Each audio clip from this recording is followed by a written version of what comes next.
Thank you, Lori, and thank you, Diane, for inviting me, and thank you, all organizers, for including the impact on animals when we're talking about food and agriculture.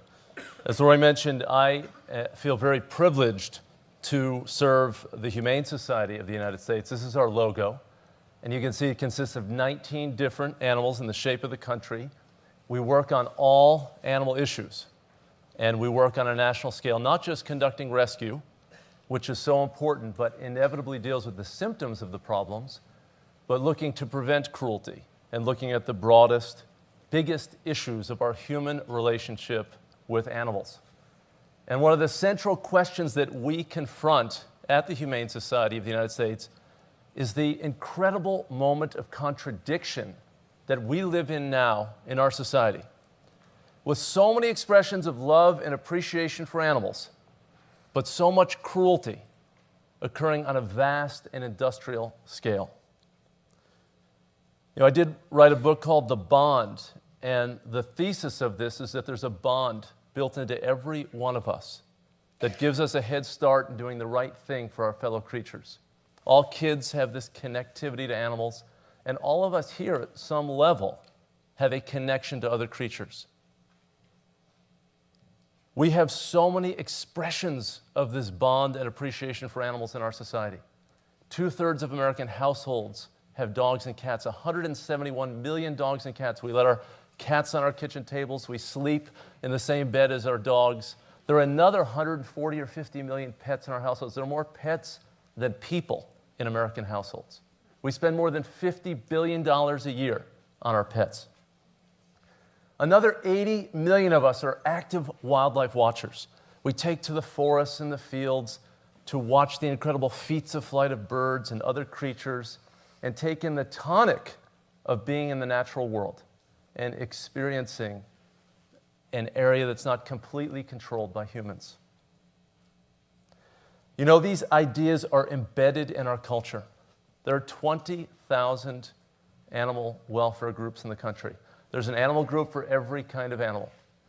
There are groups that work on Chihuahua rescue or St. Bernard rescue or feral cats or you name it. There are rabbit rescue groups. We run a rabbit sanctuary for homeless and injured rabbits. We say we're providing hope for the hopless.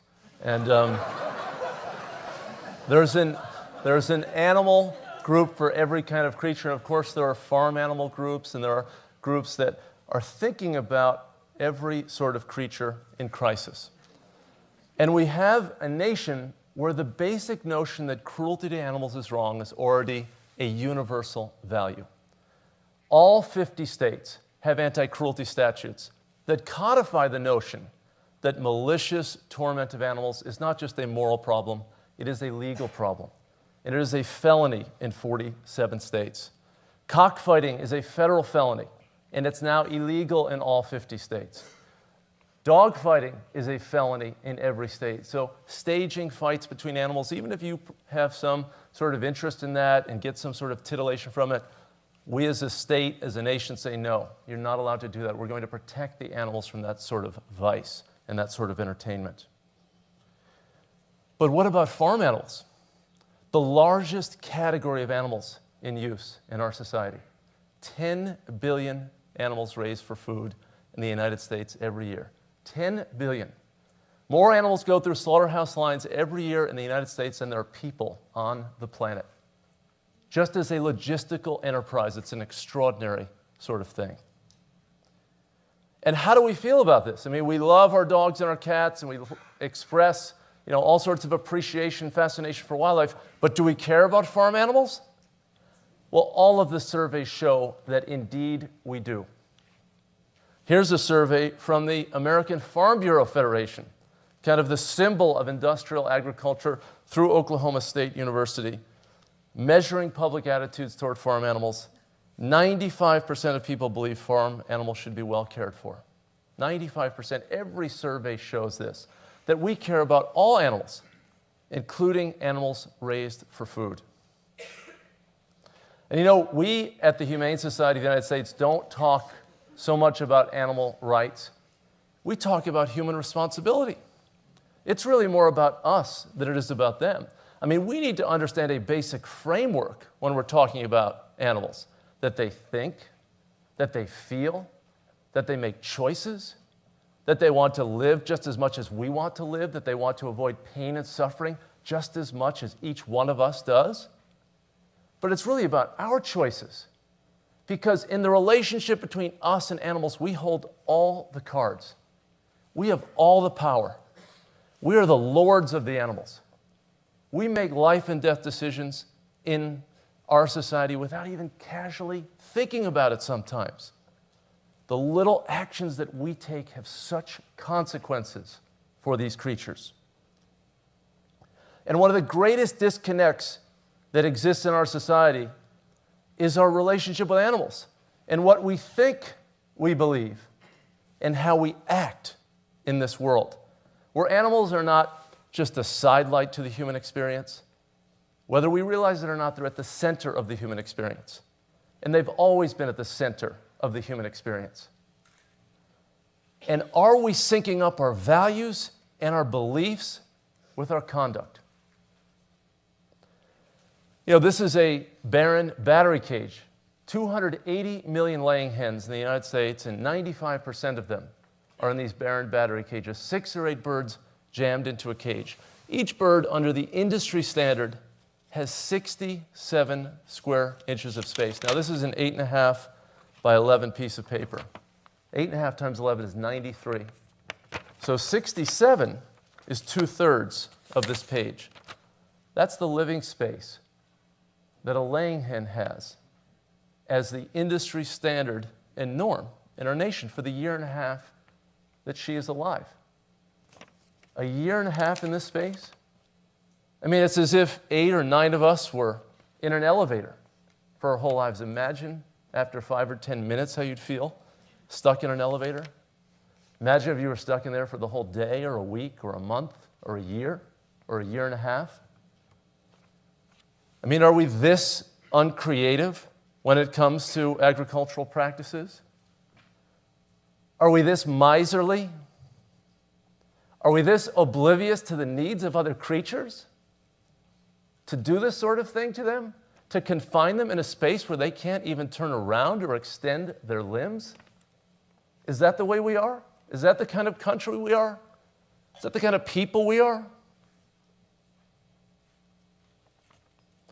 Or take pigs. This is Smithfield Foods. It's one of their farms. We did an investigation, an undercover investigation there. These are pigs in gestation crates, the breeding sows. The females have it worst in the general sense. These sows are in a 2-foot by 7-foot cage. They can take 1 step forward and 1 step back. They can't turn around. The only time they get out of that cage is just before they're going to give birth. They're moved into another cage where they are similarly immobilized. And then after a short time with their piglets, then they're reimpregnated, put back into the gestation crate. 7, 8, 9, 10 successive pregnancies, 3 years, 3.5 years in a cage. Now, these are intelligent, sociable animals. I mean, is this what we should be doing to them? If we did this to a dog, you could be prosecuted under one of those anti-cruelty statutes. So how do we narrow the gap? How do we address these problems with 10 billion animals, so many of them caught up in this industrial food production system, where the animals are no longer animals? They have been turned into meat, milk, and egg producing machines. They've been genetically manipulated to exaggerate certain body parts. They've been moved from outdoor settings where they could feel sunlight on their backs and soil beneath their feet, where they could amble around, where they could interact with others of their kind, and they could have a decent life. Yes, they're going to have at least one bad day when they go to slaughter, but the rest of their life does not need to be one of misery and privation. And of course, the answer is human creativity and innovation, which has solved so many things and made moot so many past problems through the advance of entrepreneurial activity and imagination. This is an aviary system where these laying hens can actually, to some degree, they can act like laying hens. They can perch and can get up in a high place. They can go to a nest box and lay their egg. They can move around. I mean, what a radical notion that animals built to move should be allowed to move. Or pigs. Fred talked about this. I mean, these animals, they want to be around others. They live in a herd environment, but there are limits to the herd. I mean, you don't press them together side by side so the ammonia overtakes the atmosphere, that they're living above manure that falls between slatted concrete floors. I mean, they should be able to feel some grass or hay beneath their feet. And the science is clear on these issues. I mean, our common sense leads us in the right direction. This is a Netherlands study about a variety of different egg-laying hen production systems. You can see that the cage system, the Barron battery cage, on a scale of 0 to 10, doesn't come in at 7 or 8, something that's a little deficient. It comes in at 0. 0. The barn system, again, not free range, comes in at 5.8, an aviary system, the one that you saw, at 5.9. I mean, these incremental improvements, little decisions for us that are entirely inconsequential in our lives, mean everything for these animals, everything for them. Temple Grandin, there was a movie about her on HBO. Here's Claire Danes as Temple Grandin. She says, "I feel very strongly that we've got to treat animals right, and the gestation stalls have got to go." The Pew Commission on Industrialized Farm Animal Production took a look at all of these issues that we've been talking about today. And they looked at the issue of the overuse of antibiotics and the manure management systems and the effect on rural communities, and they looked also at animal welfare. And the commission, which consisted of a wide variety of stakeholders, including a former USDA secretary, a former governor of a Midwest state, said the commission recommends the phase-out of all intensive confinement systems that restrict natural movement and normal behaviors, including battery cages and gestation crates. We've got to have these principles of anti-cruelty, the words humane. They're not abstractions. They're things that need to be put to work in our daily lives. And we have no better opportunity to put them to work in our daily lives with the food choices that confront us every single day. We've got to eat with conscience, wherever we are on the spectrum, whether we're a vegan or a vegetarian or we're an inveterate carnivore. We can all make choices that have better consequences for animals. And we've got to change the legal framework. 8 states have recently adopted laws at our urging to ban confinement crates or cages. Prop 2 in California, which was a measure to stop the extreme confinement of laying hens and breeding sows and veal calves, got more votes in a contested election than any citizen initiative in American history. People voted for farm animals, even though they were told it was going to cost them more, that there were going to be all sorts of problems and complications. People don't want the animals treated this way.